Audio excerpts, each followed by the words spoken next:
The European Investment Bank announced hundreds of millions of euro in new financial support for Ukraine's recovery and development.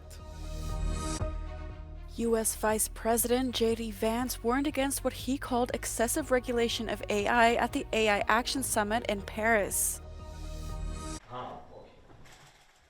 The European Union's lending arm announced hundreds of millions of euro in new financial support for Ukraine's recovery and development.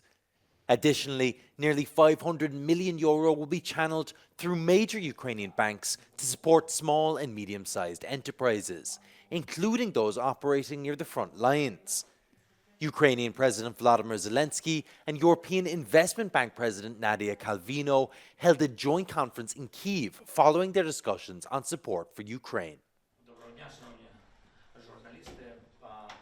Ukraine is obviously our top priority right now. Our commitment to Ukraine is unwavering, and the European Investment Bank is one of the main, if not the main, investment partner to the country right now. We have accelerated the deployment of these projects on the ground, and I'm happy that today we have been able to sign agreements to mobilize around 1 billion euros in investment. Zelensky also discussed meeting with members of the Trump administration before an upcoming conference on international security. Ми на цьому тижні будуть деякі люди із команди президента Трампа серйозні у нас в Україні до ще Мюнхенської конференції. Потім буде Мюнхенська конференція, у мене буде там ряд зустрічей із віце-президентом. Також будуть зустрічі із командою президента Трампа. Trump's national security advisor said that representatives will meet with European officials this week about how to end the war in Ukraine. U.S. Vice President J.D. Vance warned against what he called excessive regulation of AI at the AI Action Summit in Paris on Tuesday. Vance's address challenged Europe's regulatory approach to artificial intelligence and its moderation of content on big tech platforms, saying it would cripple the fast-growing industry. Now, we invite your countries to work with us and to follow that model if it makes sense for your nations. However, the Trump administration is troubled by reports that some foreign governments are considering tightening the screws on U.S. tech companies with international footprints.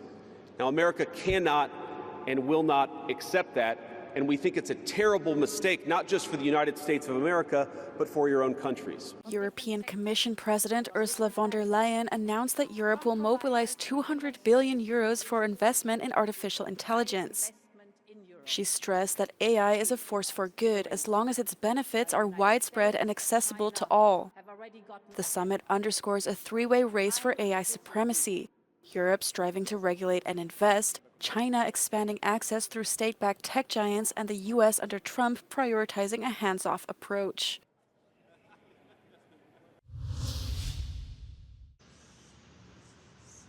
Kosovo's Prime Minister Albin Kurti's left-wing party won most seats in this weekend's parliamentary election.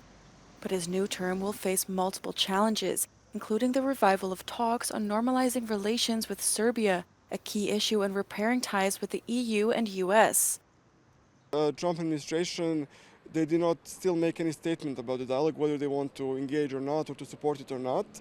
And the EU has led the process in a way which was not at all convincing, let's say, to the parties.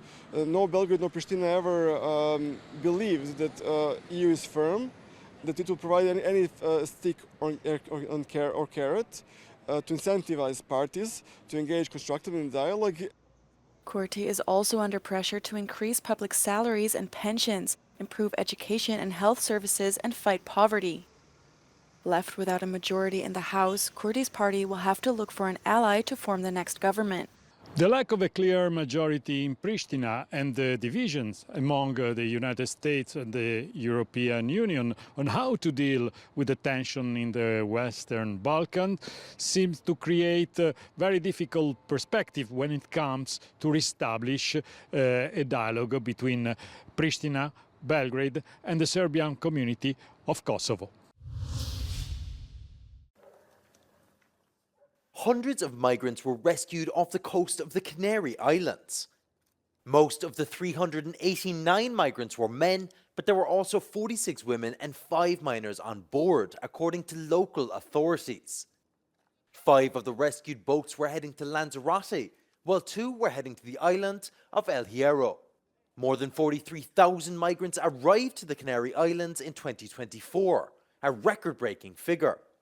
Last year, European politics took a turn to the right, particularly after EU elections in June.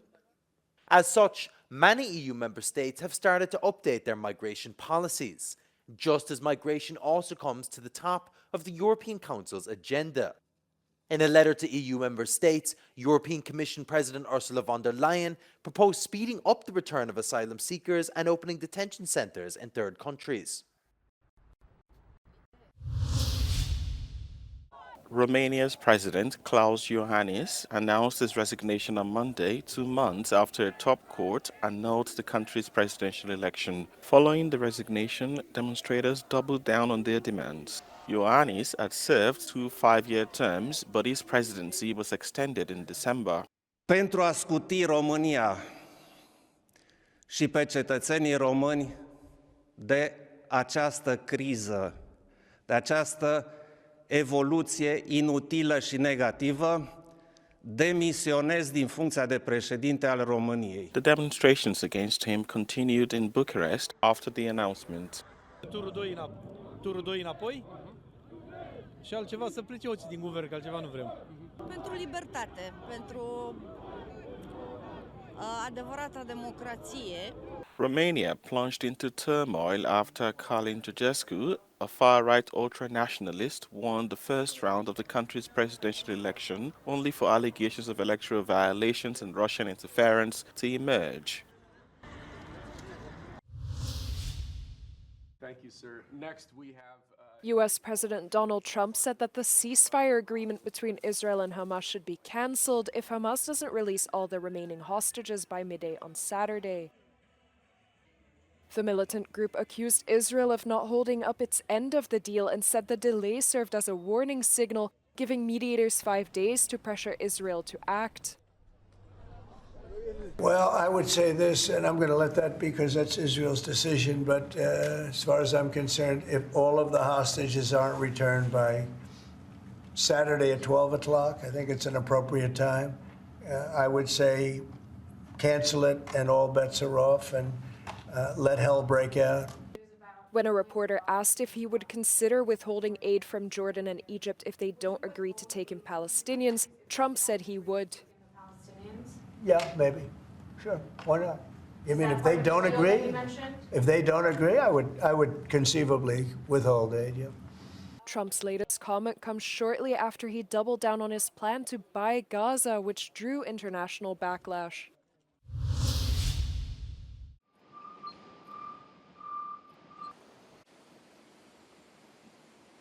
The European Commission said on Tuesday it would respond with countermeasures to safeguard its economic interests as US President Donald Trump raised tariffs on aluminium and steel imports to 25%. Free trade advocates believe that these tariff barriers would significantly harm growth. There is a lot of interdependence. In the modern world, trade is interdependent. Many products, the varying components of such products are manufactured in different countries.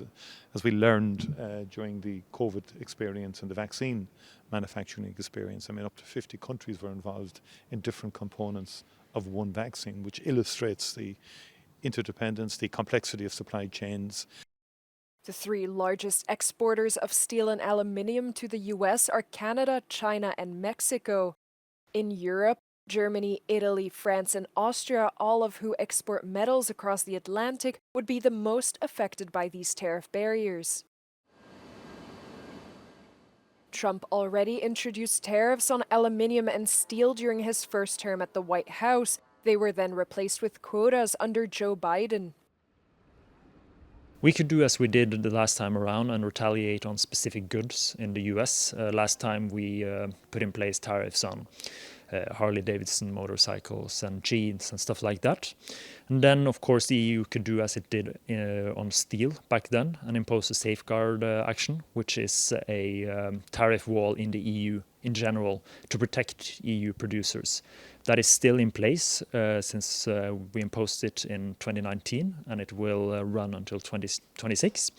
These measures could also be counterproductive for the US. The impact for the United States is precisely the opposite of what Trump promised, which is to bring down inflation, to improve the economy. And I think what Europeans need to bear in mind is that Trump is not immune to political gravity. Donald Trump could also use tariff threats in order to gain leverage, pushing EU member states towards increasing their defense spending or reducing regulation of the technology sector.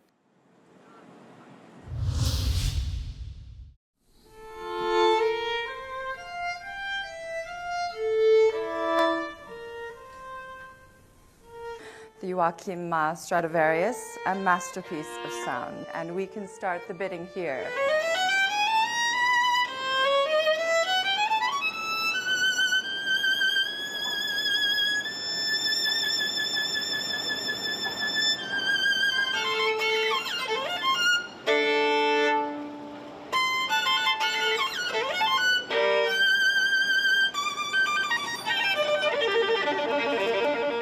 At $8 million, at $8 million, at $8 million, at $8 million, at $8,500,000 now. Sold.